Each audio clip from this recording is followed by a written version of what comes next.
guys, what's up? It's Allison. Welcome back to my channel. For those of you new here, I just want this channel to be about, growing up, figuring out money, figuring out your personal finances along the way. I think there are some things I've done well, there's some things I've done maybe not so well, and I feel like I can kind of give you some tips, give you some pointers from things that I personally learned, and hopefully just get the conversation started. Today I want to talk about why I regret buying my house at 23. And yes, that is my dog in the background. Sorry if you can hear him walking around. And I want to preface this by saying I do not regret buying. I don't fully regret buying my house. There are definitely, I could make a whole other video of why I'm really glad I bought this house. But I do have some regrets, and I think there are some things that I could have done better and things I wish I would have known before I bought this house. Hopefully you can learn from this, and if you are young and thinking about buying a house, or if you haven't bought your house and you're in your 40s, who knows? That's fine. Maybe it's cheaper to rent where you are. That is basically what I'm going to get into today. So the first reason that I regret buying my house is I rushed into it. It was kind of a last minute thing. I knew my lease was up. I knew my roommate was not staying in the city I'm living in.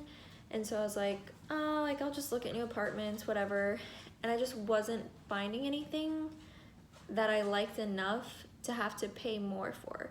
Because it was either I move into a 1-bedroom and I'm paying significantly more, at least $1,100 a month.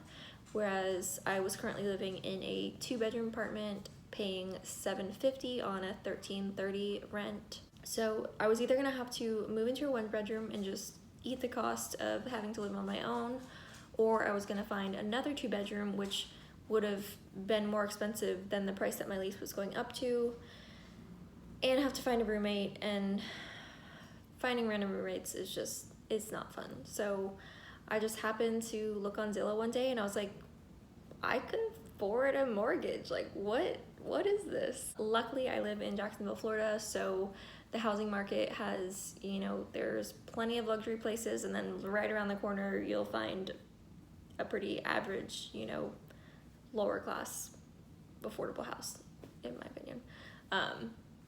Even around the corner from me, around the corner is a really nice country club. There are houses that are on the National Historic Register that are really, really beautiful old Spanish houses. So I think I just got really tempted by the idea of getting into home ownership at such a young age, and I was kind of just enthralled by the whole idea of it, and I wasn't really thinking about the full picture. I definitely could have stayed in my apartment and just found a new roommate, and I probably would have been okay, but I was also just not sure if I wanted to keep staying there, and the option to stay there on a month-to-month basis was insane.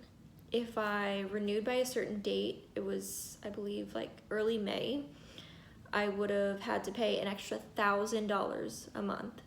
So $1,330 plus an extra $1,000 just to stay there on a month-to-month basis if I renewed by early May, when my lease was not up until early July. And if I renewed after that early May date, I would have had to pay an additional $1,100. So $1,330 plus $1,100. So that was just not ideal. I didn't want to do that. I didn't want to take the chance of I just don't end up finding a house and then I waste $1,000. That wasn't worth it to me. I kind of just jumped headfirst into finding a house. I found an initial realtor who ended up being awful, and then just after a random phone call, I ended up calling this one realtor back because I just thought he had a great personality. He seemed really awesome and really willing to work with me. I know I was probably pretty difficult. I was pretty picky about what I wanted, and my budget was not that flexible, so thank goodness for him. But I definitely rushed into the whole process. I was just dead set on getting into a house by early July. So, I started looking end of April, beginning of May for a new house, or new place to live, basically.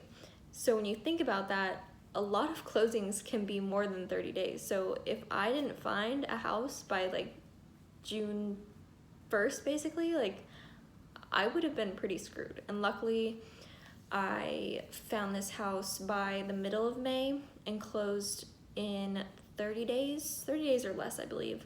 There might have been a hiccup in between then. So I officially closed on my house in June 12th. So it ended up working out, you know, I had plenty of time, but I definitely, from the start, rushed into it without knowing a lot. The second reason I regret buying my house is I did not save a 20% down payment. I initially was looking into first-time homebuyer programs for Florida, and they were okay, but the issues that I found was that I think you had to live in your house for at least 2 years, if not more.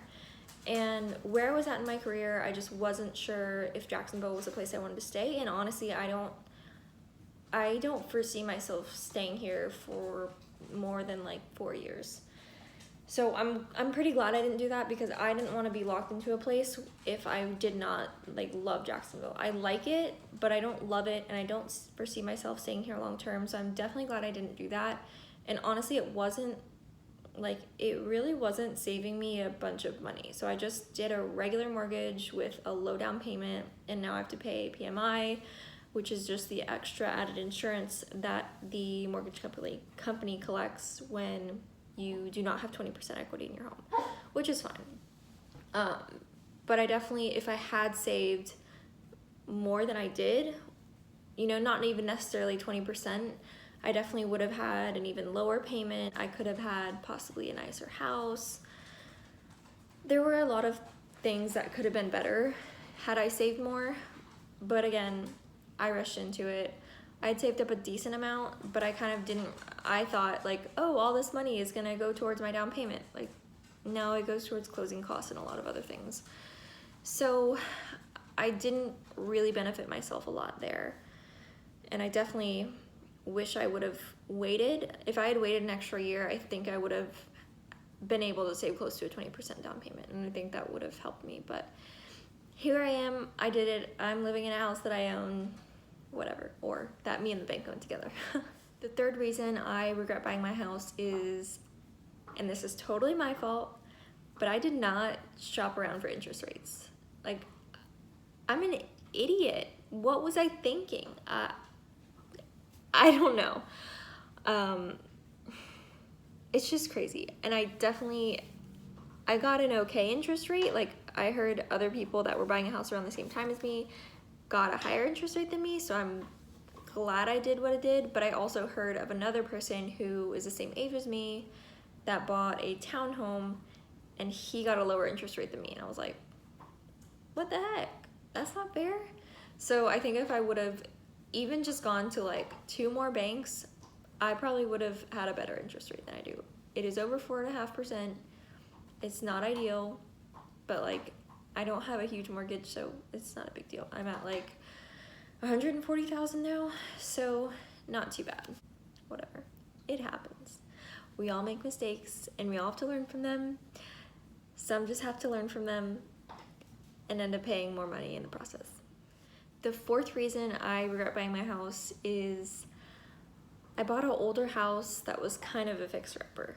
I honestly walked into it, you know, my parents were with me, and they were like, oh, you know, this house has good bones, and we could easily like update some finishes and update the floors and like all this good stuff. And that's totally true. Like, this kitchen is new, my floors are new, I painted everything. That's kind of the extent. Like, my bathroom was decently updated. The second guest bathroom is horrendous. I'll show you if you really want to see, but it's pretty awful. But yeah, I kind of didn't think about that. You know, I thought, I can make this house my own. I can make it what I want. That's great. But what I didn't think about is, oh, my AC is 12 years old. Oh, my water heater is like 17 years old. So I'm probably gonna have to fork out some decent money in the next few years if I decide to stay here. I mean, even if I decide to sell my house, some people will probably put a contingency on it that they're not gonna buy my house without me updating those things. At least I did have a technically new roof they call it a new roof, but I've also had a few people that have looked at it that said they probably did not do a very good job putting on that roof. You know, so it happens. I accepted all the problems that come with this house when I bought it, unfortunately. So you just kind of don't know what you're getting into. If you buy a house that's older, or you buy a house that's a fixer-upper, or you buy a house that you think you're going to update, you know, you can always run into problems. I mean, you can run into problems with new homes. That's not impossible, but it's definitely less likely. Like, I had an electrician come out for some electrical issues, and turns out the electricity was never grounded, I think. I could be totally wrong on that. But there was something he had to do that was not part of what he was already doing, that he was like, I honestly just feel bad for you and I'm doing this because I can tell you have no idea what you're doing. So luckily, I've at least managed to find good people along the way for fixing all my problems.